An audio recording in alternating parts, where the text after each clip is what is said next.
let's move on to some of the things that we talked about at the festival, because it ties in neatly. All of the channels, I think, defended themselves and said they were risk takers. I know Charlotte Moore at BBC One did, Ben Frow did, David Abraham did. They all said British television takes risks. Is that your experience? They don't take any risks, and they're taking less risks, and they don't want to take risks. One of their priorities is not to take risks. They would rather not take risks than have falling ratings, and they would rather not take risks than lose money.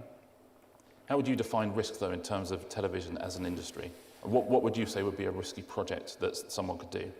Well, I don't even think, I think the word risk is loaded. I mean, why don't they just do something interesting? At the moment, my TV Guide looks like the entertainment programme on a fucking cruise ship.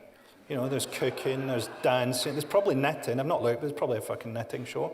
There's some good, there isn't, well, there's a great sewing bee. Yeah. There's some very good quizzes, though, you have to admit to that. Yes, there are. That's really stepped up a gear, hasn't it? Hasn't it just? But you don't think we live in a golden age of television? There's some amazing drama, there's great comedy, there's all sorts of good things on British TV at the moment. I don't think it, and audiences don't think it either, which is why audiences are falling. And if they took some more risks, they might hang on to some of their audience.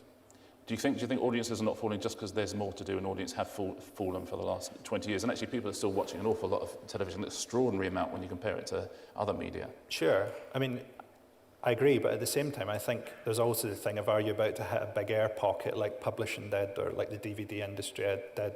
Well, you're under a lot of the same pressures.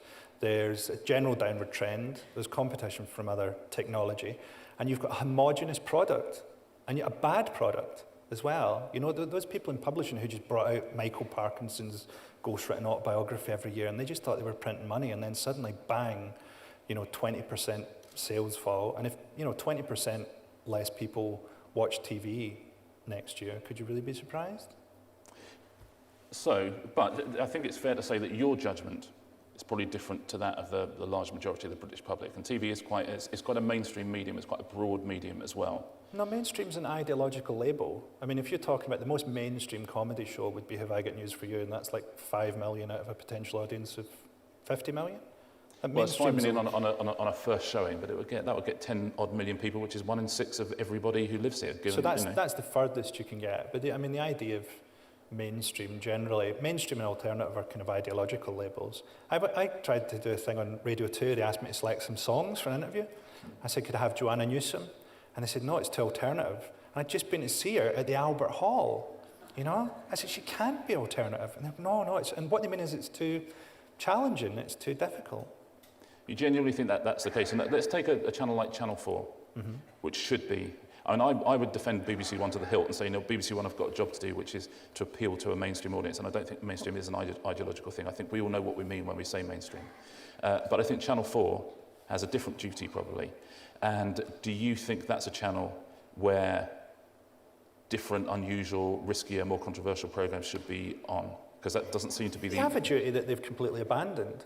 I mean, their whole outlook is like one of those magazines like Take a Break or Chat Magazine or something like that. You know, a guy with 18 stone testicles, or Let's All Hate People on Benefits, or here's a woman with 23 kids and she's on benefits. It's exactly the same as... I saw Take a Break the other day, and the headline was, someone has an 18 stone tumour. You think, what are you taking a break from if you're discussing mega cancer? And Chat, the headline was someone had suffocated his baby. What kind of chat is that? We were trying to take a break over here, and suddenly you're chatting about infanticide. But that's exactly what Channel 4 are doing. It's people with giant misshapen heads, and they're trying to appeal to the absolute worst. And it's the opposite of what their remit is. Well, they would say what you said. Their defence would be they contextualise it with lots of other different programmes and lots of other challenging things. They would say they think an awful lot about what they put on TV. They think an awful lot about what they commission. They're very careful about it. And if you take it in the context of the programmes that are either side of it, then it's acceptable, which is your defence. The context of programmes to either side is not my defence. So I'm saying I'm making one programme and I can defend what's in that programme. No, you're saying that Katie Price joke is acceptable because of the 5 jokes before it and the context in which it's presented and the things that are behind you, the backdrop that's behind you. It's the same defence. No, I'm saying it's acceptable within that context. What I'm saying is their programmes are unacceptable in any context. You can't take Benefit Street, which is supposed to be representative of Britain, and essentially it's human bear baiting. You know? I think you can't say that's justified in context because you have some documentaries about other stuff. Because it's not. You called it more poverty, well, in fact you were talking about Immigration Street, I think you said it's more poverty-shaming, human bear-baiting for Channel 4 to sandwich between booze adverts. Yeah. Was your view. Now, they, of course, won Channel of the Year I bet they did. at the TV Festival. Yeah. How much Channel 4 do you watch, would you say? Not a lot. I watch some on 4OD, but not a lot. But you still seem to have a very strong opinion about what it is. Well, I did watch Benefit Street because it seemed an extraordinary step to take. I watched Big Fat Gypsy Wedding for the same reason, you know. And are you enjoying White D and Celebrity Big Brother? No. It's great, it's very interesting. And what's your experience been at Channel 4? Is it a tough place for you at the moment? Because you would seem, honestly, it seems to me you'd be the perfect fit for it. Yeah, no, but I mean, I don't think I would ever get anything on there because they don't want to do that kind of thing.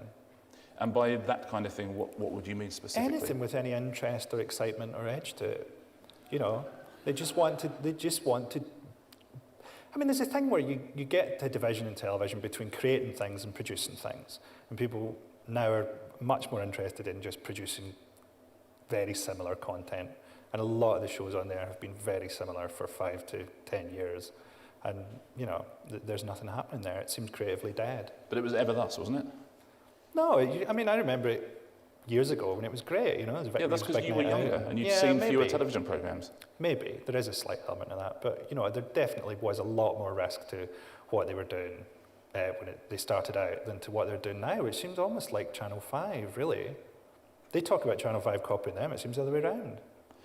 But I think Channel 4 would defend themselves. They point to things like Utopia and shows like that. You know, they are doing... Utopia was fucking terrible.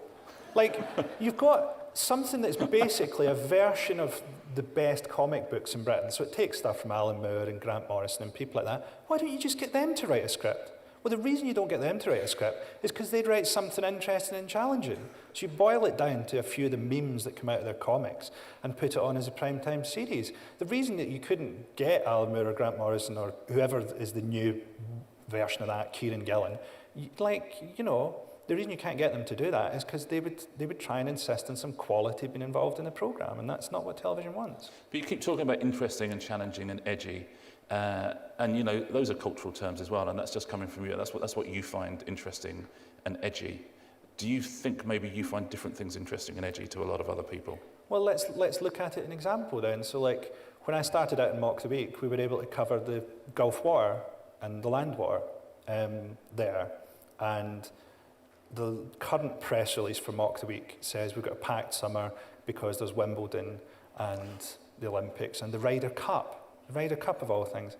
And the last time I watched Mock the Week, the first round was discussing the Ryder Cup, despite the fact it had been rained off. And they all sat and talked about the fucking rain, you know? And a bunch of guys on Red Bull sat around and go, oh, think about how much more waterlogged the course would have been if there wasn't those little holes in it. And it just looked like a bunch of desperation. It looked like if they let that energy flag for a second, someone would have come on with a taser and replaced them. And there's a clear difference between what was allowed 5 or 6 years ago in terms of content, just in terms of the subjects that you can discuss, and what's allowed now. It's interesting though, because I take the point exactly, but ratings have gone up. Well, their ratings have halved. They haven't gone up. Mock the Week's ratings have gone up since those days. Absolutely. Or since the first series. Since your days, since the days when you could talk about Gaza. No, they haven't. They've fallen from 3.3 when I left to 1.6 now. Well, let's agree to disagree. So I look at the overnights all the time, but let's chat about that. Let's have a geeky chat about that afterwards. Okay. But it's a very successful show for BBC Two. But your point is, where's the room for satire? Where's the room for challenging opinions on things? Where's the room for actually talking about interesting and important things? And BBC 4 at the festival said we're going to invest far more in satire. However they define satire. Is that a welcome move, do you think? How they define it would be quite important, because how they define it will probably... I often think satire is just a word for exactly what it is. It's people within an establishment criticising certain things that are said in a very establishment voice. It's just like a little bit of establishment feedback. You know, the thick of it had their dinner tables at the various political awards when they were doing their last series, you know, and you're like, you can't be part of it. You've got to be outside of it if you were genuinely going to be critical of it, and it's all just part of it. Well, that's my view of you, and that's what I would think on Radio 4. I think you're right. I think satire is satire coming from a certain angle, which is a liberal consensus. And in the States, John Oliver can do all sorts of things because he's actually got something to kick against Fox News and stuff like that. We don't really have that here. And someone like you, I would say, is doing actual satire these days, which is making people uncomfortable. But do you think they're looking for something that's not you? Do you think they're looking for party political satire? Do you think they're looking for slightly left-leaning party political satire rather than Frankie Boyle? But also they're looking for it to come from an establishment voice. I think of satire in Britain as being the establishment voice, which is a very pronounced RP kind of voice, saying ridiculous things, almost. So Peter Cook is almost, you could almost define what he does as that. Chris Morris, you could almost define as, it's almost just Jeremy Paxman saying stupid things.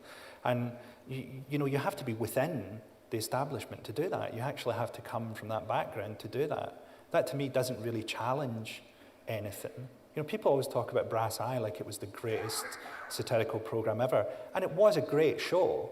But also, a big part of that show was just taking the piss out of people like Paul Daniels and just lying to Bobby Davro's agent and stuff like that. So it wasn't that radical.